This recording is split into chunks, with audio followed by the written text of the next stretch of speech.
آوازیں دی ہیں ہمارے شنا خانوں کو، انہوں نے اپنی اپنی حاضری پیش کی، اللہ قبول فرمائے۔ بغیر کسی تمہید کے میں چند گزارشات کرنا چاہوں گا۔ ہم میلاد مناتے ہیں، اس کی مختلف وجوہات ہیں، بہت ساری وجوہات ہیں جس وجہ سے ہم میلاد مناتے ہیں۔ ان میں سے ایک وجہ جو ہے، چند ایک میں بتاؤں گا لیکن پہلی جو میں شروع کر رہا ہوں، ایک وجہ جو ہے میلاد منانے کی وہ یہ ہے کہ اللہ رب العزت نے قرآن کے اندر ارشاد فرمایا وَمَا أَرْسَلْنَاكَ إِلَّا رَحْمَةً لِلْعَالَمِينَ کہ نبی صلی اللہ تعالیٰ علیہ وسلم ہم نے آپ کو تمام جہانوں کے لیے رحمت بنا کر بھیجا ہے۔ اور اتنی بڑی رحمت ہے، اس کو ذرا سمجھنا ہے، کتنی بڑی رحمت ہے۔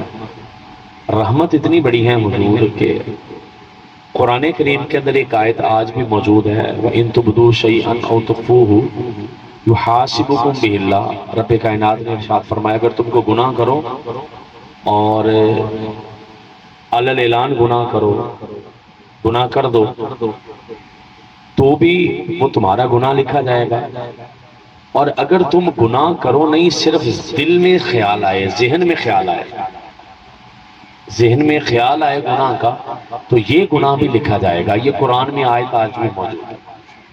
اگر تم گناہ کرو، یہ بڑی خاص بات ہے، اگر تم گناہ کرو تو بھی لکھا جائے گا، اور اگر تم نے کیا نہیں، صرف ذہن میں خیال آیا تو بھی گناہ لکھا جائے گا۔ کیا نہیں، مطلب چلتے چلتے ذہن میں خیال آ گیا کسی کا بھی یار یہ چیز میں چوری کر کے لے جاؤں، چلتے چلتے خیال آ گیا یار یہ جو ہے نا میں یہاں ڈاکہ مار لوں، شراب پی لوں، نشہ کر لوں، کیا نہیں، اللہ سے ڈر گیا، کرنے کا بھی گناہ ہے اور ذہن میں آ گیا تو بھی گناہ۔ یہ قرآن میں آیت موجود ہے وَإِن تُبْدُوا شَيْئًا أَوْ تُخْفُوهُ يُحَاسِبْكُم بِهِ اللَّهُ، اللہ تمہارا حساب لے گا۔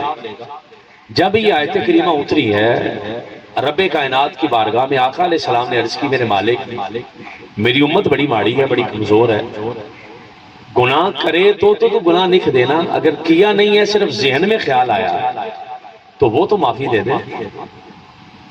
ذہن میں تو بہت سارے خیال آ جاتے ہیں بندے کے، ہم کریں وہ تو پکڑ ہو جائے، کریں نہیں، صرف ذہن میں خیال آئے اس کی تو معافی مل جائے۔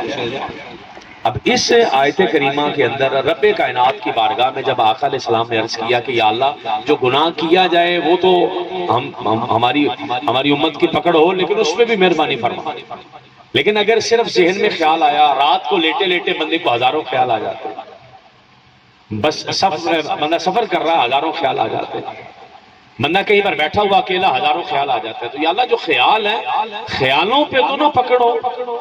رب کائنات نے قرآن کریم کے اندر ارشاد فرمایا لا تبدیل لکلمات اللہ، میرے کلمات بدلتے نہیں ہیں، جو میں نے کہہ دیا سو کہہ دیا، ہونا ویسا ہی ہے۔ قرآن کے اندر حکم آ گیا اب ایسا ہی ہونا ہے۔ جب یہ بات چلی تو آقا علیہ السلام نے اللہ کی بارگاہ میں عرض کی میرے مالک امت میری بڑی ماڑی ہے، بڑی کمزور ہے، اس پہ کوئی فضل ہو جائے، تو آقا علیہ السلام پر قرآن اترا کہ لا تبدیل لکلمات اللہ، اللہ کے کلمات تو بدلتے نہیں ہیں۔ آقا علیہ السلام کی آنکھوں میں آنسو آ گئے، حضور رو پڑے۔ یہ بات بڑی سمجھنے والی ہے، حضور رو پڑے، آنکھوں میں آنسو آئے۔ اللہ پاک نے حضرت جبرائیل سے کو بھیجا، جبرائیل جاؤ پوچھ کر آؤ میرے حبیب کیا چاہتے ہیں۔ تو آقا علیہ السلام نے عرض کی اللہ پاک کی بارگاہ میں کہ میرے مالک جو گناہ کیے ہیں وہ تو لکھے جائیں، جو صرف ذہن میں آتے ہیں وہ نہ لکھے جائیں۔ حضرت جبرائیل پیغام لے گئے، اللہ پاک نے ارشاد فرمایا حبیب یہ تو حکم ہو چکا، فیصلہ ہو چکا، اب اس کے بارے کیا کیا جا سکتا ہے۔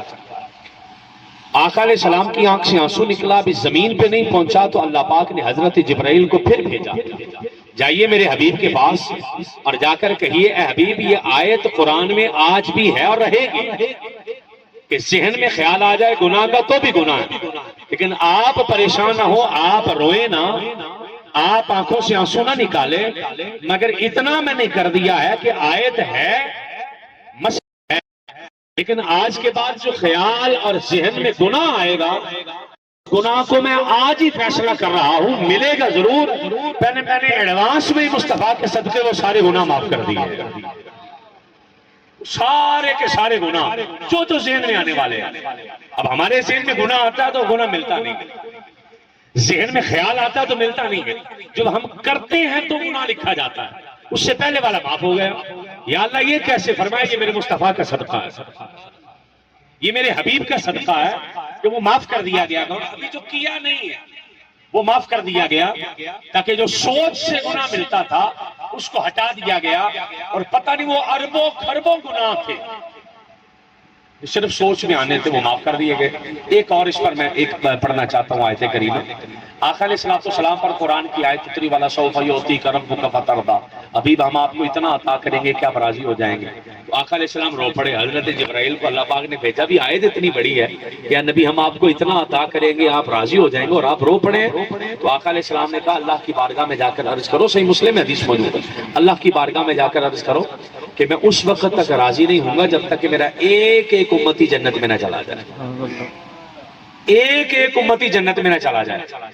یہ آقا علیہ السلام نے اللہ کی بارگاہ میں کہا۔ حضرت جبرائیل گئے، یا اللہ حبیب کہہ رہے ہیں کہ ایک ایک امتی کو جنت میں لے کر جانا ہے۔ اللہ پاک نے فرمایا حبیب یہ کہہ رہے ہیں کہ ایک ایک کو لے کر جانا ہے؟ ہاں جی ایک ایک کو لے کر جانا ہے۔ کہ جبرائیل دوڑ کر جا میرے حبیب سے کہہ جس جس کو آپ کہیں گے رب سب کو جنت عطا فرما دے، سب کو جنت عطا فرما دی جائے گی۔ یہ آیت کریمہ یہ بھی موجود ہے۔ تو اب یہ گناہ ذہن میں آیا، آقا کے صدقے ویسے معاف، جو ہو گئے وہ بھی حضور کے صدقے معاف ہو رہے ہیں۔ یہ ساری معافی کا جو سلسلہ ہے، معافی کا جو اتنا بڑا سلسلہ ہے، یہ آقا کے صدقے ہے۔ اور قرآن کہہ رہا وما ارسلناک الا رحمۃ للعالمین، کہ میں نے تمام جہانوں کے لیے رحمت بنا کر بھیجا ہے۔ اور 11واں سپارہ ہے۔ اب آپ احباب اپنے گھروں میں جائیں، اپنے دوستوں کے ساتھ بیٹھیں، آپ سفر کریں کہیں پہ تو ذہن میں رکھیے گا 11ویں سپارے کی آیت ہے، فرمایا قل بفضل اللہ وبرحمتہ فبذلک فلیفرحوا، اے نبی نے کہہ دیجئے جب اللہ کی رحمت ملے پھر خوشی منایا کرو، اللہ کی رحمت ملے پھر خوشی منایا کرو۔ اب اللہ کی رحمت مل گئی کہ جو گناہ ذہن میں آئے وہ بھی معاف ہو رہے ہیں، جو گناہ کر لیے وہ بھی معاف ہو رہے ہیں۔ بلکہ حدیث سے پاک سے یہاں تک موجود ہے کہ آقا علیہ السلام نے فرمایا، صحابہ نے پوچھا حضور قیامت والے دن آپ کو ڈھونڈنا ہو تو کہاں پر ملیں گے؟ تو میرے اور آپ کے آقا نے فرمایا پل صراط پر آ جانا۔ یا رسول اللہ کیا کریں گے؟ فرمایا میری امت گزر رہی ہوگی، میں وہاں پر کھڑا ہو کر دعا کروں گا یا اللہ میری امت کو سلامتی سے گزار دے۔ اور پل صراط کیا ہے؟ اگر آپ احباب سمجھ سکیں میں سمجھا سکوں، بال سے باریک ہے تلوار سے تیز، بال سے باریک تلوار سے تیز ہے۔ میرے اللہ میری امت کو سلامتی سے گزار دے۔ حضور وہاں نہ ملے، پھر آقا علیہ السلام نے فرمایا پھر وہ میزان پہ آ جانا، ترازو جہاں پہ کنڈا لگا ہوگا۔ دنیا کے ترازو کا یہ کنڈیشن ہوتی ہے کہ جو پلڑا بھاری ہوتا ہے وہ نیچے ہو جاتا ہے، اور لیکن آقا علیہ السلام نے فرمایا میدان حشر کا جو ترازو ہے جو بھاری ہوگا وہ اوپر آئے گا، وہ اوپر جائے گا، یعنی دنیا کا الٹ ہوگا، اس کا سلسلہ الٹ ہے۔ آقا نے فرمایا اگر میں تمہیں پل صراط میں نہ ملوں تو میزان پہ آ جانا۔ حضور وہاں کیا کریں گے؟ فرمایا وہاں یہ کروں گا کہ لوگ، اب یہ جملہ سن کے بندے کا کلیجہ ٹھنڈا ہو جاتا، یا رسول اللہ کیا کریں گے؟ فرمایا میری امت گناہ لے کے آئے گی، میں اپنے پلے سے نیکیاں ڈال ڈال کے، میں اپنے پلے سے نیکیاں ڈال ڈال کے ان کے گناہ کم کروں گا، نیکیاں زیادہ کروں گا۔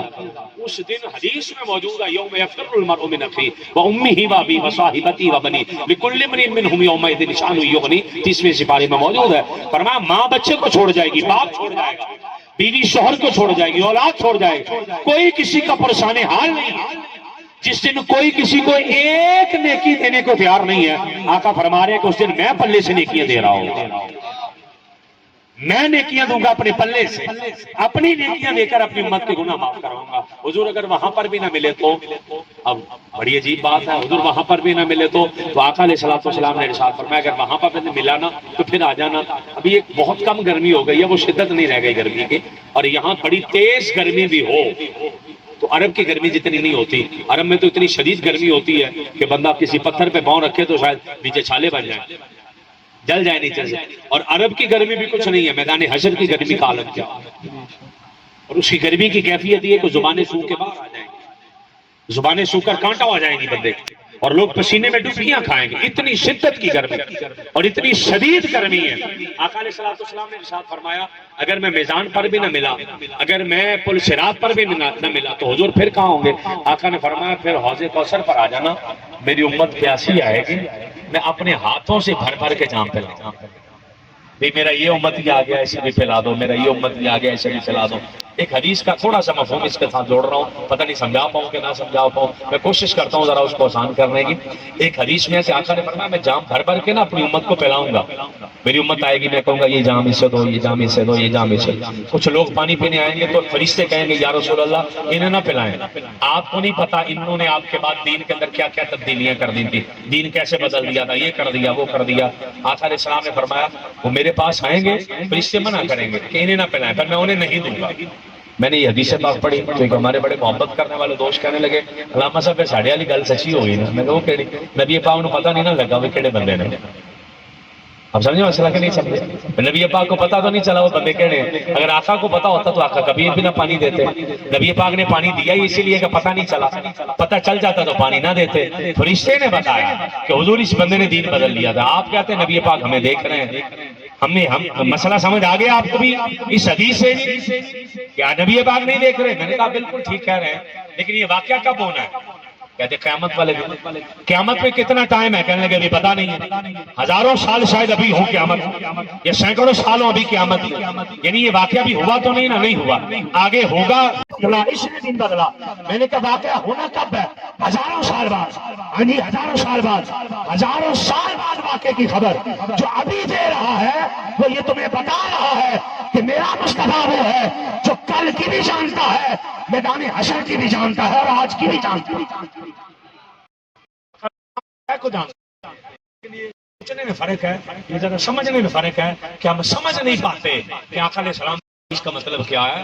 وہ ایک واقعہ پیش آنا ہے جس کا حضور ابھی بتا رہے ہیں، پتہ ہی نہیں آپ کو تو بتا کیسے، آپ کیسے بتا رہے ہیں؟ آقا علیہ السلام فرمایا حوض پر یا میدان پر آ جانا، پر آ جانا، یا پل صراط پر۔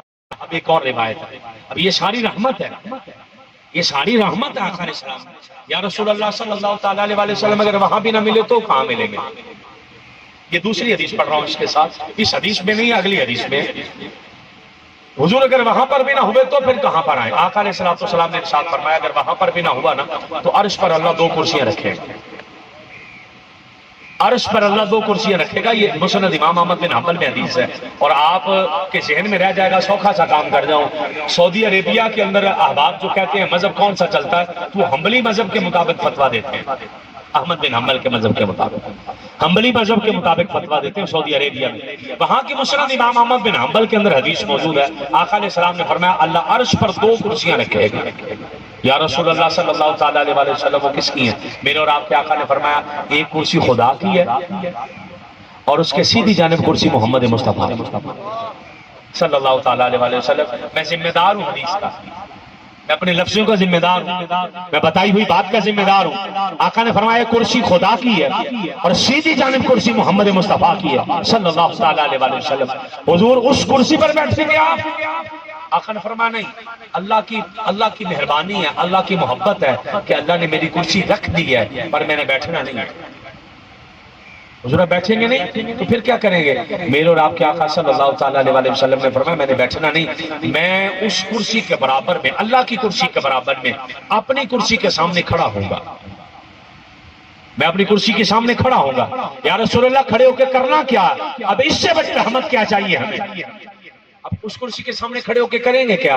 تو آقا علیہ السلام نے فرمایا میں کھڑا ہو کے یہ کروں گا، میں دیکھوں گا میرا کوئی امتی جنت میں جانے سے رہ تو نہیں گیا، میرا کوئی امتی جنت میں جانے سے رہ تو نہیں گیا۔ حضور ایک ایک امتی کا دھیان رکھیں گے۔ آج جس کا کوئی بھی دھیان نہیں رکھتا وہ بیچارہ بس میں چڑھ جائے اسے کوئی بیٹھنے نہیں دیتا، وہ سڑک پہ چلا جائے اسے کوئی راستہ نہیں دیتا، شادی چلا جائے اسے کوئی بیٹھنے کی جگہ نہیں دیتا۔ آج جس کا کوئی پریشان حال نہیں ہے، آقا نے فرمایا میں ان کو چن چن کے جنت میں لے کر جاؤں گا اور کہوں گا میرے مالک یہ میرے ہیں، میں مصطفیٰ انہیں ساتھ جنت میں لے کر جاؤں گا، میرے مالک یہ میرا ہے، یہ میرا ہے، یہ میرا ہے۔ حضور اور کیا کریں گے؟ آقا علیہ السلام نے فرمایا میدان حشر میں رب کائنات فرمائے گا حبیب آپ آ جائیے، جنت کا دروازہ آپ کے لیے کھولا گیا۔ آقا علیہ السلام نے فرمایا میں جنت کے دروازے پر دستک دوں گا، جنت کا دروازہ میرے لیے کھولا جائے گا، اور میں جب جنت کے اندر داخل ہوں گا تو اللہ پاک فرمائے گا حبیب آ جائیے جنت میں۔ میں کہوں گا میرے مالک ابھی نہیں، میں نے اپنے ساتھ اپنی امت کے قریب لوگ بھی لے کر جائیں گے۔ وَمَعِيَ فُقْرَاءُ الْمُؤْمِنِينَ، میرے ساتھ میری امت کے بے شمار غریب اور فقیر لوگ بھی ہوں گے کہ جنہیں میں اپنے ساتھ جنت کے اندر لے کر جاؤں گا. اتنی بڑی رحمت آقا علیہ السلام کی. اب سمجھیے گا ذرا ہم میلاد کیوں مناتے ہیں؟ ہم میلاد اس لیے مناتے ہیں کہ اتنی رحمت جس نبی کے ذریعے ملی ہے، اتنا فضل جس نبی کے ذریعے ملا ہے. قرآن کہتا ہے کہ جب تمہیں رحمت ملتی ہے تو خوشی مناؤ. ہمیں رحمت مل رہی ہے، ہم خوشیاں منا رہے ہیں. ہمیں رحمت مل رہی ہے، ہم خوشیاں منا رہے ہیں. اور اگلی چیز سمجھیے گا ایمانداری سے، 1-2 منٹ کی توجہ چاہوں گا میں آپ احباب. آپ نے ہندوؤں کو میت کے ساتھ جو وہ کرتے دیکھا؟ ہندو جو میت کے ساتھ کرتے ہیں وہ جلا رہے ہوتے ہیں. سکھ جو کر رہے ہوتے ہیں اپنی میت کے ساتھ وہ جلا رہے ہوتے ہیں. مجوسی جو کر رہے ہوتے ہیں. بعض ایسے مذہب بھی ہیں کہ وہ اپنی میت کو کتوں کے سامنے پھینکتے ہیں. بعض ایسے مذہب بھی ہیں کہ اپنی میت کو جلا رہے ہیں. بعض ایسے مذہب بھی ہیں جو اپنی میت کے چھوٹے چھوٹے پیس کر دیتے ہیں اور اڑا دیتے ہیں ہوا کے اندر. وہ پھینک دیتے ہیں اس کو، بھئی یہ دریا میں کسی جگہ پر پھینک دیا، یہ کام ختم ہو گیا اس کا. ایسے مذہب اور میت کو جلایا جا رہا ہوتا ہے. ذرا توجہ کیجئے گا، یہ اس نبی کا احسان نہیں ہے. ہم مر گئے ہیں، آقا علیہ السلام کا فرمان آ گیا، فرمایا اس کی ہڈی بھی نہیں توڑنی، میت کی اس کی ہڈی نہیں توڑنی. حضور کس لیے؟ فرمایا جیسے زندہ کو تکلیف ہوتی ہے نا، ایسے مرے ہوئے بندے کو بھی تکلیف ہوتی ہے. ایمانداری سے بتا دینا آپ، روح زمین کی کسی سائنس نے آج تک یہ بتایا؟ روح زمین کے کسی بندے نے آج تک بتایا کہ مرے ہوئے بندے کی ہڈی نہیں توڑنی، مرے ہوئے بندے کی چیڑ پھاڑ نہیں کرنی؟ بلکہ یہاں تک میرے اور آپ کے آقا نے فرمایا میں آپ کی حیرت چاہ رہا ہوں اور آپ کی توجہ چاہ رہا ہوں، اور حیرت والی توجہ چاہ رہا ہوں، بھرپور توجہ چاہ رہا ہوں اس جملے پر. بے شمار ضروری بات آپ نے کرنی ہوگی مگر اس سے قیمتی بات آپ کے پاس. میرا جملہ توجہ سے سنیے. میرے اور آپ کے آقا نے فرمایا کہ میت کی چین پھاڑنی نہیں کرنی، ہڈی بھی نہیں توڑنی، بلکہ یہاں تک فرما دیا کہ قبرستان جاؤ تو قبر کے اوپر پیر بھی نہیں رکھنا. حضور کس لیے؟ فرمایا جیسے زندہ کو تکلیف ہوتی ہے نا، تم قبر پہ پیر رکھو گے نیچے میت کو تکلیف ہوگی. یعنی ہماری ہڈی کی مرنے کے بعد بھی حفاظت، ہمارے جسم کی حفاظت. بلکہ آقا علیہ السلام نے فرمایا جب یہ مر جائے نا تو اس کے کپڑے اتار کے اسے نیا جوڑا پہنانا ہے، اسے نہلانا ہے، اسے غسل دینا ہے، اس کو بڑا صاف ستھرا کرنا ہے، اسے خوشبو لگانی ہے، اس کو سفید رنگ کا لباس پہنانا ہے، عزت اور احترام کے ساتھ چارپائے پر لٹانا ہے. پھول ڈالے جاتے ہیں، چادریں ڈالنی ہیں، بے پردگی نہ ہو جائے، لوگوں نے اکٹھے ہونا ہے، اللہ کے حضور دعا کرنی ہے، جنازہ پڑھنا ہے، جنازہ پڑھ کے بڑے ادب سے احترام سے اسے قبر کے اندر اتارنا ہے. اوپر اس کے اس طریقے سے مٹی ڈالنی ہے کہ مٹی میت کے اوپر نہ گرے، مٹی میت کے اوپر نہ گرے، میت کی بھرپور حفاظت کرنی ہے. اس کے بعد تھوڑی دیر وہاں پر ٹھہرے رہنا، حدیثیں پڑھ رہا ہوں، تھوڑی دیر قبر پہ ٹھہرے رہنا ہے. میں ذمہ دار ہوں اپنی حدیثوں کا نا، اس لیے میں گزارش کر رہا ہوں. قبر پہ بعض صحابہ کرام نے کہا اتنی دیر ٹھہرے رہنا جتنی دیر تک اونٹ نہر کر کے ذبح کر کے گوشت نہ بانٹ دیا جائے. اتنی دیر ٹھہرے رہنا قبر پہ تاکہ میت اندر گئی اس کا دل لگ جائے. دنیا کے اندر ہمارے ہوتے نا تعلقات واسطے، چند دن کمرے میں بند کر دیں. جس ملزم کو مجرم کو بہت بڑی سزا دینی ہوتی ہے جیلوں میں، کیا کرتے ہیں؟ اسے تنہائی میں بند کرتے ہیں، اس سے بات کوئی نہیں کرتا. کھانا دینے والا بھی بات نہیں کر رہا ہوتا، وہ بیچارہ کیڑیوں سے باتیں کر رہا ہوتا ہے. کبھی بلی آ جائے نا اس کے سامنے، وہ بلی سے باتیں کر رہا ہوتا ہے، کبھی دیوار سے باتیں کر رہا ہوتا ہے، کبھی دیکھ رہا ہوتا ہے اس سے پوچھ لینا کتنی کیڑیاں اوپر چڑھی ہیں کتنی نیچے اتری ہیں، وہ ساری گر رہا ہوتا ہے. 1-2 دن کی تنہائی تو چل جاتی ہے، 1-2 سال کی تنہائی تو بندہ مار دیتی ہے، بندے پاگل ہو جاتے ہیں. آپ نے دیکھا ان لوگوں کو جو آخری عمر چلے جائیں ان کی بیوی فوت ہو جائے، وہ جلدی فوت ہو جاتے ہیں، وہ جلدی ان کے دماغ پہ اثر پڑ جاتا ہے. کیوں؟ اس لیے اثر پڑ جاتا ہے کہ جس سے باتیں کرنی تھی وہ نہیں رہا. اگر اکیلی بیوی رہ گئی ہے، شوہر فوت ہو گیا، آپ دیکھیں گے اس کے دماغ پہ اثر ہو جائے گا کہ جس سے دل کی بات کر سکتی تھی اب وہ چلا گیا. بہت بڑا مجرم ہو، اسے تنہائی کی سزا دینی ہو تو کیا کرتے ہیں؟ اسے بالکل بند کر دیتے ہیں، کوئی بندہ اسے بات نہیں کرتا. اور یہ بہت بڑی سزا ہے، بندہ پاگل ہو جاتا، بندہ دماغ خراب ہو جاتا اس بندے کا. چند دن بعد اسے نکالیں گے تو پاگل ہو جائے گا، اسے سمجھ نہیں آئے گی، وہ بندے سے بات کو ترسے گا. میت کو آقا نے فرمایا جب قبر میں رکھ دینا، رکھ دیا تو صحابہ کرام کی روایتیں موجود ہیں، قبر پر تھوڑی دیر ٹھہرنا ہے، قرآن پڑھنا ہے تاکہ اس کا دل لگ جائے قبر کے ساتھ. آگے سنیے گا، آقا علیہ السلام نے فرمایا 40 قدم دور جا کر بھی دعا کرنی ہے، دفن کے بعد بھی دعا کرنی ہے، جنازہ بھی پڑھنا ہے. حضور یہ سارا کس لیے؟ اس لیے کہ اس امت پر رحمت ہے. ہمارے مذہب کے علاوہ کوئی ایک مذہب بھی دکھا دیجیے اتنا احترام، اتنی عزت، اتنا پروٹوکول مرے ہوئے بندے کو دے رہے ہیں۔ بلکہ آپ سنیے گا ذرا، مہربانی فرمائیے گا، قبرستان میں نئی سڑک بن گئی، راستہ، مطلب بہت ساری قبریں ہو گئی اور نیا راستہ بن گیا یہ قبرستان میں، اور کوئی راستہ نہیں، تو نئے راستے میں گزرنا منع ہے قبرستان میں۔ نیا راستہ بن گیا قبرستان میں جو پہلے نہیں تھا، اس لیے کہ کہیں نیچے قبریں نہ آ جائیں، نیچے پاؤں قبروں پہ نہ آ جائے، نیچے قبر نہ ہو، اس کے اوپر آپ پاؤں رکھ کے چلے جائیں۔ یا اس کا نقصان کیا کہ میت کی جو ہے قبر، اس کے اوپر پاؤں رکھنا بھی منع ہے۔ اسلام نے تو ہم مر جائیں اتنی رحمت دی ہے، اتنی عزت دی ہے، مر جائیں سانس نکل جائے یہ نہیں کہا اٹھا کے پھینکاؤ نا، بلکہ ایک حدیث سنیے گا، آقا نے فرمایا جو بندہ جمعرات اور جمعے والے دن اپنے والدین کی قبر پہ سورہ یاسین پڑھ دے، اللہ اس پڑھنے والے کو نیک لکھ دیتا ہے، اس پڑھنے والے کو نیک لکھ دیتا ہے۔ علامہ سیوطی نے حدیث لکھی، یعنی ترغیب دی کہ باپ کو قبر میں اکیلا نہیں چھوڑنا، ماں کو قبر میں اکیلا نہیں چھوڑنا۔ یہ کس کا مذہب آپ کو بتا رہا ہے؟ صرف اسلام۔ اتنی بڑی رحمت، اتنا بڑا فضل ہو گیا حضور کا ہم پر کہ مرنے کے بعد ہمارے ساتھ کیا ہوگا۔ بلکہ آپ توجہ فرمائیے گا ذرا، شاید آپ نے زندگی میں پہلے بات ہی نہ سنی ہو، میں بڑے دعوے سے بات کر رہا ہوں۔ اگر کسی کی ٹانگ کاٹ دی گئی ہے، اللہ نہ کرے، کسی کا بازو کاٹ دیا گیا، اللہ نہ کرے، کسی کا ہاتھ کاٹ دیا، اللہ نہ کرے، کیا کرنا اس ہاتھ کا؟ پھینکا ہے؟ فرمایا نہیں، اس کو قبرستان میں دفنا کیا ہوتا، پھینکنا نہیں ہے۔ حضور کس لیے؟ اس لیے کہ مسلمان کے جسم کا حصہ ہے، اس کا احترام ہے، اس کی عزت ہے، اس کا احترام ہے، اس کی عزت ہے۔ بلکہ آپ تو ایک مسئلے کا شکر ادا نہیں کر سکتے، آپ کہیں گے وہ کون سا؟ ماں سے نکاح حرام ہے، بہن سے نکاح نہیں ہو سکتا، خالہ سے نکاح نہیں ہو سکتا، پھوپھی سے نکاح نہیں ہو سکتا۔ اسلام سے پہلے سب سے ہوتے تھے، ماں سے نکاح ہوتے تھے، بہن سے نکاح ہوتے تھے، خالہ سے نکاح ہو رہے تھے، پھوپھی سے نکاح ہو رہے۔ آقا آئے، فرمایا یہ سارے حرام ہیں۔ یا رسول اللہ کس لیے؟ فرمایا اسلام حیا کا درس دیتا ہے، ماں کا حیا نہیں ہے، بہن کا حیا نہیں ہے۔ لوگ کہہ رہے ہیں میلاد کس لیے مناؤ؟ میلاد وہ بچی منائے کہ جس کو اسلام سے پہلے دفن کر دیا جاتا۔ آقا آئے، بچی کو دفن نہیں کیا جا رہا، میلاد وہ ماں منائے کہ اسلام کے آنے کے بعد اس ماں سے بیٹا نکاح نہیں کر رہا، ورنہ اسلام سے پہلے نکاح ہوتے تھے۔ میلاد وہ بہن منائے کہ جس کے ساتھ اس کا بھائی نکاح نہیں کرتا، اسلام سے پہلے نکاح ہوتے تھے۔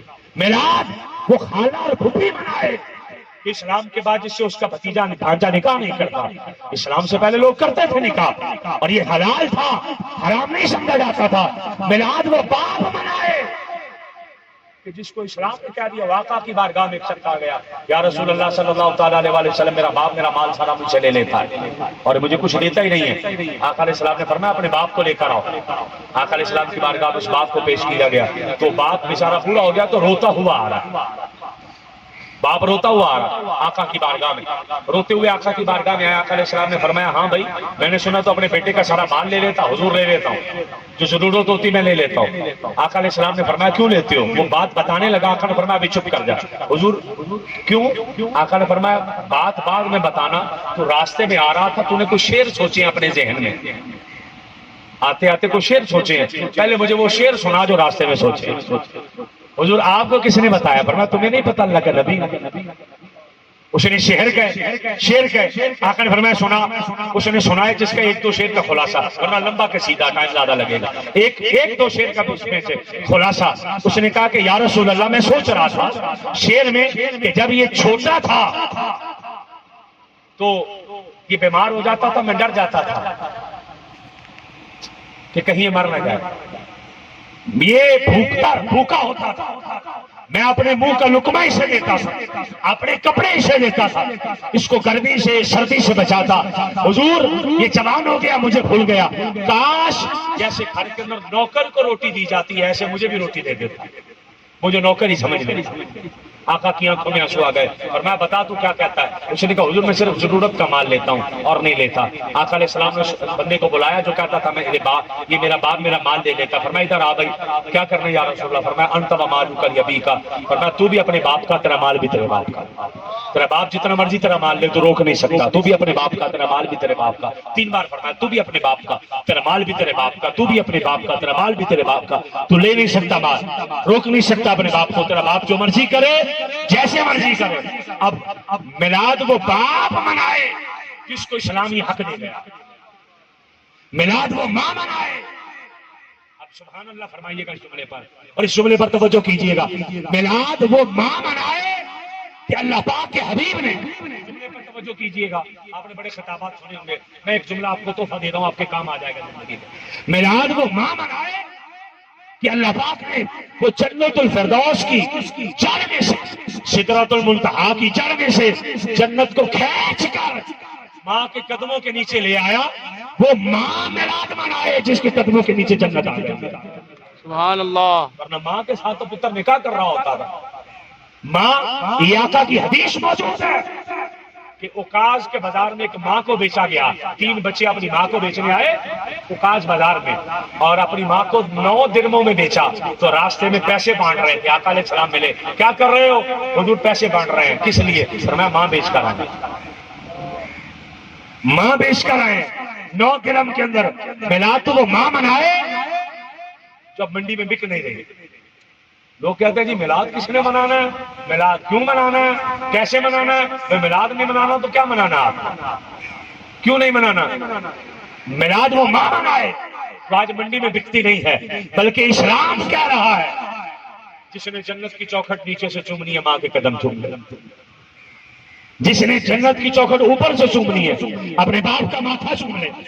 یہ میلاد یہ منائے گا بندہ، اس نے میلاد منانا ہے کہ آقا یہ ساری بہاریں آئیں۔ اور آپ احباب توجہ فرمائیے گا، میں آپ پر ایک سوال کرنے لگا ہوں اور آپ اپنے ذہنوں میں رکھ کے اس سوال کو سوچئے گا۔ اسلام سے پہلے نبی پاک صلی اللہ تعالیٰ علیہ وسلم سے پہلے میں تمام احباب کو مخاطب ہو کر یہ تحفہ دینے لگا ہوں۔ ایک صحابی رسول حضرت سعد بن ناجیہ رضی اللہ تعالیٰ عنہ آقا کی بارگاہ میں آ گئے اور آ کر کہنے لگے، میں پوری توجہ چاہوں گا اس جملے پر، جس بندے نے کوئی ایک جملہ بھی میرا نہیں سنا مہربانی فرما کے اس کو سنیے گا۔ حضرت سعد بن ناجیہ رضی اللہ تعالیٰ عنہ صحابی رسول ہے، آقا کی بارگاہ میں آ گئے اور آ کر کہنے لگے، یا رسول اللہ جو اسلام سے پہلے نیکیاں کی ہیں ان کا اجر بھی ملے گا؟ کلمہ پڑھنے سے پہلے جو نیکیاں کی ان کا اجر ملے گا؟ آقا نے فرمایا تو نے کون سی نیکی کر دی جس کا اجر مانگنے آ گیا کلمہ پڑھنے سے پہلے؟ وہ کہنے لگے، یا رسول اللہ صلی اللہ تعالیٰ علیہ وسلم میں نا اپنے قبیلے کا سردار اور چودھری آدمی تھی، میرا بہت بڑا ڈیرا بھی تھا، حویلی تھی اور اس کے اندر بہت بڑی گنجائش تھی۔ ایک مرتبہ یہ ہوا کہ میرا اونٹ گم ہو گیا، میں اپنا اونٹ ڈھونڈنے کے لیے نکلا، میں نے سارا علاقہ چھان مارا، مجھے میرا اونٹ نہ ملا۔ ایک جگہ پر گیا تو ایک جگہ میرا اونٹ چل رہا تھا، ایک بابا پاس بیٹھا تھا، میں نے کہا یہ اونٹ تو میرا ہے، اس نے کہا پتر تیرا تو لے جا، لیکن ٹھہر جا، ہم پنڈ کے لوگ ہیں، تیرے کو خاطر تواضع کر کے بھیجیں۔ انہوں نے کچھ کھجوریں منگوائیں، کچھ شہد منگوایا، کچھ سرکہ منگوایا، میرے سامنے وہ رکھا، پانی منگوایا، میں پینے لگ پڑا، کھجوریں کھانے لگ پڑا۔ اتنے دیر میں گھر سے کسی بچے کے رونے کی آواز آئی، چھوٹے سے بچے کی۔ میں نے کہا اس بات کو سمجھنا ہے، آپ کے کام آ جائے۔ وہ چھوٹے سے بچے کے رونے کی آواز آئی ہے، بابا جی باہر سے کہنے لگے بیٹا ہوا کہ بیٹی؟ اندر سے آواز آئی بیٹی۔ تو بابا جی کہنے لگے لے آؤ، اگر بیٹی ہوئی ہے کپڑے میں لپیٹ کے میں اس کو دفنا کے آتا ہوں، میں اسے دفنا کے آتا ہوں، لے آؤ میرے پاس کپڑے میں لپیٹ لاؤ۔ وہ ایک عورت کپڑے میں لپیٹ کے بچی کو لے آئی ہے، بابا جی اٹھ کے جانے لگے دبانے کے لیے۔ میں نے کہا یہ کیا ہے؟ وہ کہنے لگا اگر تو بیٹا ہوتا تو ہم اسے اپنے قبیلے میں رکھتے، ہماری عزت بڑھتی، ہماری شان بڑھتی۔ یہ بیٹی ہوئی ہے تو بیٹی کو ہم کہیں بیاہیں گے، کہیں اس کی شادی کریں گے، ہماری حد تک ہوگی، ہماری عزت ہوگی، ہماری توہین ہوگی، ہماری بے عزتی ہوگی، ہماری عزت خراب ہوگی، تو اس لیے ہم اس بیٹی کو رکھیں گے نہیں، اس کو دفنا کے آئیں گے۔ وہ حضرت شاہ کہنے لگے جی حضور میں تھا کافر، میں نے اس بچی کا چہرہ دیکھا، حضور بڑا نور تھا بچی کے چہرے پہ، بڑی خوبصورت بچی۔ میں نے کہا یا رسول اللہ صلی اللہ تعالیٰ علیہ وسلم، میں نے اس بندے سے کہا، میں نے کہا یار اس بچی کو دفنانا، یہ بچی مجھے دے دے میں لے جاؤں۔ اس نے کہا نہیں نہیں، ہم اپنی بیٹی تجھے ایسے دے دیں۔ میں نے کہا اگر ایسے نہیں نہ دینی، میرے والا اونٹ رکھ لو، یہ بچی مجھے دے دے۔ میلاد کون منائے میں اس کا بتا رہا ہوں، بچی رکھ لیں دے دیں، اونٹ رکھ لیں۔ جب اتنی بات میں نے کہی نا وہ کہنے لگا نہیں میں نے نہیں دینی بچی. میں نے کہا یوں کر لو ایک اونٹ یہ لے لو ایک اور بھی دیتا ہوں. وہاں جا کر آج کی مہنگی ترین گاڑی کی قیمت کا اونٹ تھا, حساب کر لینا آپ. اس نے کہا میں ایک اور اونٹ دیتا ہوں, آپ مجھے بچی دے دیں. اس نے کہا یہ ایک اور کہاں ہے؟ میں نے کہا میرے ساتھ آؤ میں وہاں سے دیتا ہوں آپ کو اپنے گھر سے. اس نے ایک بندہ میرے ساتھ بھیجا, بچی مجھے دے دی. میں نے 2 اونٹ اسے دے دیے, بچی دے دی. میں ڈیرے دار آدمی تھا, مجھے اتنی پرواہ کوئی نہیں تھی. میں نے ایک کنیز اپنی باندھی, ایک کنیز نوکرانی کر دیں سادہ لفظوں میں, نوکرانی اور کنیز میں فرق ہوتا ہے کافی, لیکن آپ سمجھنے کے لیے کر لیں. میں نے اپنی نوکرانی سے کہا کہ اس بچی کو پال, اسے دودھ پلا, اسے کھانا کھلا, کھجوریں کھلا, اسے پانی پلا. اس نے نا اس بچی کی پرورش شروع کر دی. چلتے چلتے وہ بچی تھوڑی بڑی ہو گئی. جن کے گھر میں بیٹی ہے نا ذرا توجہ فرمائیے, تھوڑی سی توجہ چاہیے ہوگی مجھے. وہ بچی تھوڑی سی بڑی ہو گئی, اتنی سی ہو گئی بچی. کہنے لگا حضرت شاہ کہتے ہیں میں نے جب حویلی جانا نا اس بچی نے مجھے باپ سمجھنا شروع کر دیا کہ میں باپ ہوں. اس نے دوڑ کے آ کے میری گود میں بیٹھ جانا, اس نے میری داڑھی سے کھیلنا, اس نے میرے بالوں سے کھیلنا, اس نے میرے ہاتھ چومنے. حضور مجھے بڑا ہی مزہ آنا, بڑا سکون آنا. میں نے تھکے نے جانا, اس بچی نے میرے سینے لگنا. حضور میری ساری تکلیف دور ہو جانی, میری تھکن اتر جانی اور ساری پریشانیاں دور ہو جانی. وہ چھوٹی سی بچی میرے سینے سے لگتی, میری ٹانگوں سے چمٹ جاتی اور اچھل اچھل کے میرے ہاتھ چومتی. حضور مجھے بڑا سکون آتا. آقا علیہ السلام نے فرمایا پھر اچھا حضور سن رہے ہیں, آنکھوں میں آنسو آ رہے ہیں. حضور سن رہے ہیں, آنکھوں میں آنسو آ رہے ہیں. آقا علیہ السلام نے فرمایا پھر تو نے کیا کیا؟ حضور وہ بچی پلتی نہیں. اب مجھے مزہ بڑا آتا, مجھے سکون بڑا ملتا. میں نے میرے غلام تھے, کنیزیں تھی, میں نے اعلان کر دیا بھائی غلاموں کو اکٹھا کر کے کسی کے ہاں بچی پیدا ہو جائے مرنے نہیں دینی, 2 اونٹ دے کے بچی لے آؤ, 2 اونٹ دے کے بچی لے آؤ, 2 اونٹ دے کے بچی لے آؤ. حضور میں چودھری آدمی تھا, پیسے والا بندہ تھا, مجھے پرواہ نہیں. حضور میرے پاس غلام بھی بڑے, میرے پاس کنیزیں بھی بڑی. اب جن کے گھر میں بچی پیدا ہوتی ہے چہرے مڑ جاتے ہیں, مرجا جاتے ہیں, ان کے لیے بات کر رہا ہوں. ہاں بڑی آزمائش ہوتی ہے بچے, بڑی تکلیف دہ ہوتی ہے. اس کی پرورش کرنا, اس کو جوان کرنا, پھر اس کو آگے بیا دینا, پتہ نہیں اگلا بندہ کیسا نکلے. یہ بڑی تکلیفیں ہوتی ہیں زندگی کے, بڑے کٹھن مسئلے ہوتے ہیں. لیکن میں آپ احباب کو یہ تحفہ دینا چاہ رہا ہوں, میلاد کون منائے؟ حضور میں نے اعلان کر دیا بچیاں پلیں. حضور میری حویلی میں بچیاں آتی پلتی, حضور کو جوان ہو جاتی میں اس کی شادی کر دیتا. کسی کی تعلیم و تربیت ہو رہی, کوئی میرے ہاں کام کر رہی ہے, حضور کوئی میرے ہاں رہ رہی ہے. حضور میں نے سگی بیٹیوں کی طرح پالی, میں نے کوئی فرق نہیں رکھا تھا, میں کافر مسلمان نہیں تھا. آقا علیہ السلام نے فرمایا پھر آقا علیہ السلام نے جب اسے پوچھا, پھر کہنے لگا حضور میں نے بے شمار بچیوں کی تربیت کی ہے. آقا نے فرمایا تو نے کتنی بچیوں کی تربیت کر دی ہے؟ میں نہیں کہوں گا سبحان اللہ فرمائیے گا, لیکن میں یہ کہوں گا کہ میلاد منائیے. میرا جملہ سمجھیے گا. آقا نے فرمایا کتنی بچیوں کی تربیت کر دی تو نے؟ کہنے لگا حضور میں نے آج تک 360 بچیاں پالی ہیں. سبحان اللہ. 360 بچیاں میرے ڈیرے میں, میری حویلی میں پلی ہیں, جن کے کپڑے, کھانا پینا, دودھ, ہر چیز کی ذمہ داری میرے. 360 بچیاں. آقا علیہ السلام نے فرمایا 360 بچیاں؟ حضور جی 360 بچیاں. آقا علیہ السلام کی آنکھوں سے چھم چھم آنسو چل رہے ہیں, اور وہ ہاتھ جوڑ کے حضرت شاہ کہتے ہیں حضور کیا اس نیکی کا اجر مجھے ملے گا؟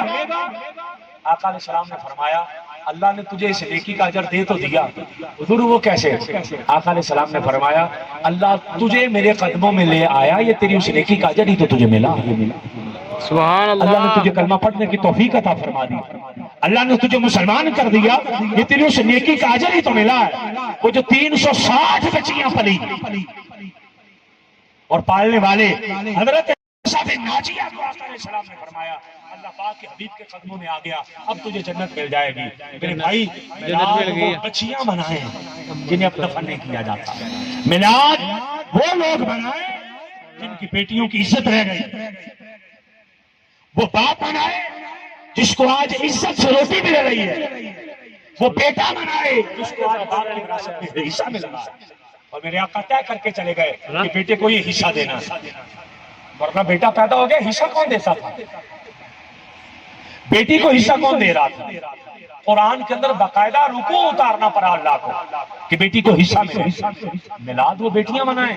لوگ پوچھ رہے ہوتے ہیں میلاد کون منائے جی, میلاد کیوں منائے؟ بھئی آپ نہ منائے نا, آپ نہ منائے. میں اینڈ کر رہا ہوں اپنی بات کا, مجھے آپ 4 سے 5 منٹ دے دیں, میں مسئلہ بالکل کلیئر کر کے جانے لگا ہوں.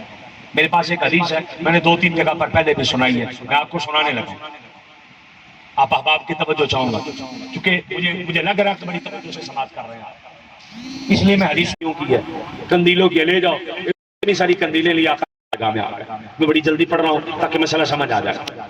آقا کی بارگاہ میں آ گئے اور آقا علیہ السلام کی بارگاہ میں آ کر عرض کی یا رسول اللہ صلی اللہ تعالیٰ علیہ وسلم اجازت ہے مسجد میں ایک نیا کام کر لوں؟ فرمایا کرو. انہوں نے پوری چھت میں رسیاں لٹکا دی, پوری چھت. میں توجہ چاہوں گا, میرا جملہ ضائع نہیں فرمائیے گا مہربانی کر کے. پوری چھت میں رسیاں لٹکائیں, 7 دیے باندھے. ان کے غلام کے ساتھ ابو البراد, انہوں نے ساتھ محنت کی, دیے بندھ گئے, رسیاں باندھ دی گئی, تیل ڈال دیا گیا, فیتے ڈال دیے گئے, تیل میں تھوڑا پانی میں ڈال دیا گیا. وہ طریقہ کار تھا جلانے کا. زیتون کا تیل ڈالا, فیتے ڈالے, بالکل تیاری مکمل. نماز مغرب ہوئی, آقا علیہ السلام آئے, حضرت تمیم داری اور ان کے غلام نے آگ جلائی اور سارے دیوں کو آگ لگا دی. تاریخ میں پہلی مرتبہ مسجد میں اتنے دیے جلے تھے, بلکہ پہلے کبھی دیا جلا ہی نہیں. پہلی مرتبہ دیے جلے, ہر جگہ جگمگ جگمگ مسجد ہو. آپ ذرا رات کو دیے رکھے نا پورے یہاں گراؤنڈ میں اور جلا دے, کیسا خوبصورت منظر پیش ہوتا ہے. وہ پوری مسجد جگمگ جگمگ کر رہی ہے. آقا علیہ السلام خوش ہوئے, نماز پڑھی, فرمایا یہ کس نے کیا؟ حضرت تمیم داری اور صحابہ, حضور میں نے کیا. اور صحابہ کہنے کہ حضور یہ ابو البراد غلام ہے تمیم کا, اس نے کیا. آقا نے فرمایا ابو البراد ادھر آ جا. ابو البراد آ گئے. عربی زبان میں چراغ کو کہتے ہیں سراج, چراغ کا مطلب ہے سراج عربی زبان میں. آقا نے فرمایا ابو البراد ادھر آ جا. ابو البراد آ گئے. ابو البراد یہ تو نے کیا؟ حضور میں نے کیا. آقا نے فرمایا آج کے بعد میں نے تیرا نام ہی سراج رکھ دیا, نام ہی بدل دیا, تیرا نام ہی روشنی ہو گیا. یعنی نام کو روشنی کرنا ہے تو یہ طریقہ ہے. اور تیرا نام ہی روشنی ہو گیا, سراج ہو گیا. حضرت تمیم دوڑے دوڑے آئے, کہتے ہیں سونے پیسے تو میں نے لگائے, دیے میں نے کرایا, تیل میں نے ڈالا, رسیاں میں نے لی ہیں, فیتے میں نے لی ہیں, مجھے کیا ملا؟ آقا مسکرائے, مسکرا کے فرمایا تو نے کیا؟ حضور میں نے کیا. پیسے تیرے ہیں میرے؟ حضور یہ سارا کچھ میں لے کر آیا ہوں. آقا نے فرمایا سن پھر تمیم, نبر اللہ علیک بالدنیا والآخرہ نبرت علی سلام. تمیم تو نے یہ دیے نہیں لگائے, یہ جو تو نے مسجد روشن کی ہے یہ تو نے اسلام ہی روشن کر دیا, اسلام روشن کر دیا. حضور مجھے اس کا ملے گا کیا؟ جو گھر میں لائٹیں لگی ہیں, جو یہاں لگی ہیں, جو مسجد میں لگی ہیں, جو باہر لگی ہیں, ملے گا کیا؟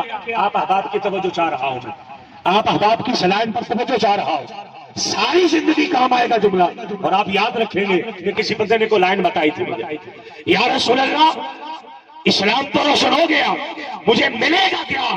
آقا نے فرمایا سن تمیم, میری دعا ہے تیرے لیے, اللہ تیری دنیا بھی روشن کرے, اللہ تیری قبر بھی روشن کرے.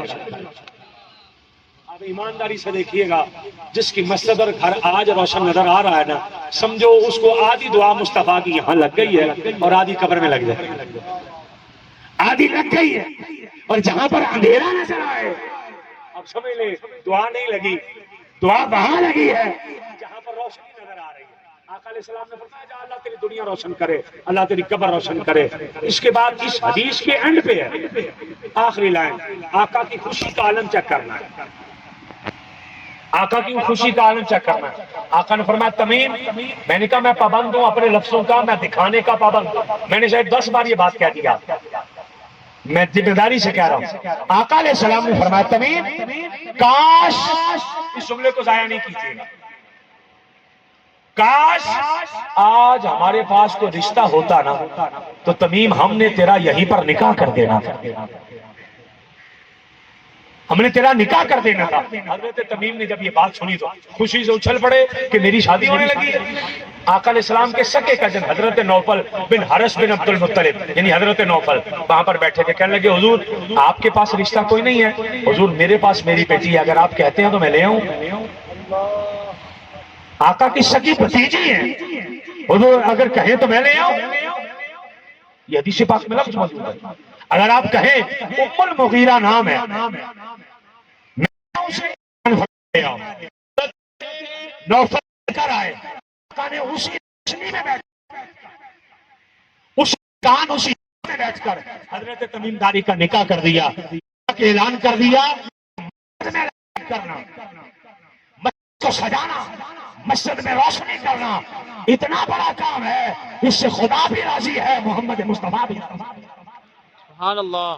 مسئلہ سمجھ نہیں ہے، اس لیے ہم میلاد منا رہے ہیں، خوشیاں منا رہے ہیں۔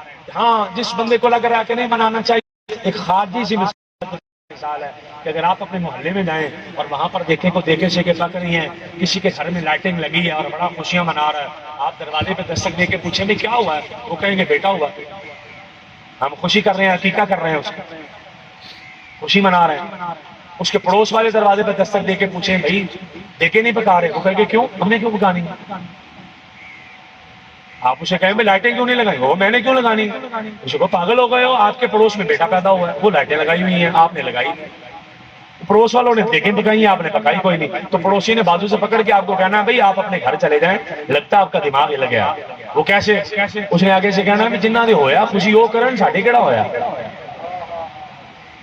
خوشی وہ کریں جن کے ہاں آیا، تو جن کے ہاں آیا ہی نہیں انہوں نے خوشی کیا کرنی ہے؟ تو میں نہیں کہہ رہا کہ فلانا بھی کرے فلانا بھی کرے، جن کا آیا وہ خوشی کر لیں، سبحان اللہ۔ واہ واہ۔ جن کا آیا وہ خوشی کر لیں۔ ہاں سوال ایک ہے بڑا مضبوط قسم کا، میں سوال کو مانتا ہوں مضبوط ہے، بہت مضبوط سوال ہے کہ آقا علیہ السلام تو 1450 سال پہلے آئے تھے، 1500 سال پہلے، تو برکت اس وقت اتری نا، ہر 12 ربیع الاول کو تو برکت نہیں آتی، ہر 12 ربیع الاول کو تو لائٹیں نہ لگاؤ، برکت تو تب آئی تھی، آج اس سال تو نہیں آئے گی، وہ تو آ گئے حضور، اب تو نہیں آنی برکت، تو اس لیے اب تو نہ کریں، تب کرنی چاہیے تھی۔ میں نے کہا گزارش ہوئی ہے، بالکل آپ ٹھیک کہہ رہے ہیں کہ جب آقا آئے تھے برکت تبھی آئی تھی، اس سال نہیں کرنا چاہیے، لیکن آپ سے میرا سوال ہے، قرآن کا اترا تھا لیلۃ القدر، اور قرآن خود کہہ رہا ہے لیلۃ القدر خیر من الف شہر، ہر لیلۃ القدر 1000 مہینے سے بہتر ہے، ہر لیلۃ القدر 1000 مہینے سے بہتر ہے۔ قرآن تو پچھلی لیلۃ القدر میں آیا، برکت یہاں کیسے آیا؟ وہ کہنے لگے قرآن میں آیا کہ ہر لیلۃ القدر 1000 مہینے سے بہتر ہے، اس لیے ہر لیلۃ القدر میں برکت آتی ہے، پر اس سے اترتے ہیں۔ میں نے کہا یہی مسئلہ ہے کہ قرآن 1450 سال پہلے اترا، برکت ہر لیلۃ القدر میں آتی ہے، اسی طریقے سے حضور 12 ربیع الاول کو پیدا اس وقت ہوئے تھے، مگر جب بھی یہ رات آتی ہے برکت پھر لوٹ کے آتی ہے۔ مسئلہ سمجھے آپ؟ یہ جیسے وہ برکت اس ٹائم پہ آئی تھی آج بھی آتی ہے قرآن والی، یہاں بھی برکت حضور والی آتی ہے، اس لیے یہ بڑی خوش نصیبی ہے، اور میں بڑا خوش ہوا ہوں کہ زاہد بھائی ہیں اور تمام احباب یہاں پر بیٹھے ہوئے ہیں، یہ ان کا کمال تو ہوگا ہی ہوگا، لیکن ان کی تربیت کا بھی کمال ہے، ان کے والد گرامی کا کمال ہے۔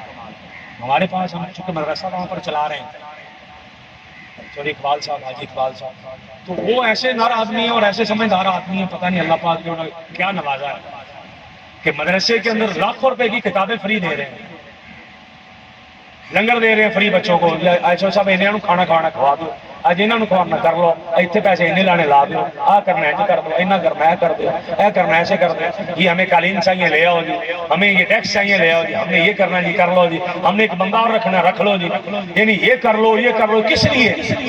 میں نے پوچھا بھی اتنا کرن لے کا دے لے، تو ایک دن رو پڑے، ایک دن رو پڑے، ان کے گھر بیٹھے کھانا کھاتے، ایک دن رو پڑے، میں کہا کس لیے اتنا کر رہے ہیں؟ کہتے میرے والد کی خواہش تھی، بات پوری نہ ہو، زبان ہلے، لڑ کھڑا ہے زبان، کہتے میرے والد کی خواہش تھی یہ مدرسہ چلے، میرے والد کی خواہش اب پوری ہو رہی ہے، میرے والد کی خواہش اب پوری ہو رہی ہے، تو یہ تربیت کا اثر ہوتا ہے۔ حضور کا میلاد وہی مناتا جس کی تربیت اچھی ہے۔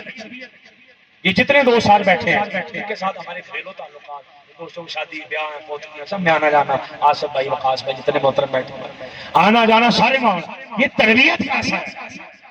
جس کی تربیت میں یہ چیز ہے، یاد رکھیے گا میری گفتگو سمیٹ دی ہے، اپنے بچوں کو جو رزق کھلاؤ نا، اپنے گھر میں کہو کہ جو بھی آٹا دلیا میں کما کے لاتا ہوں یہ ہے میرے پاس، پر جدو روٹی پکاؤ نا، آٹا گوندو تو کبھی کبھی درود و سلام بھی پڑھتی جایا،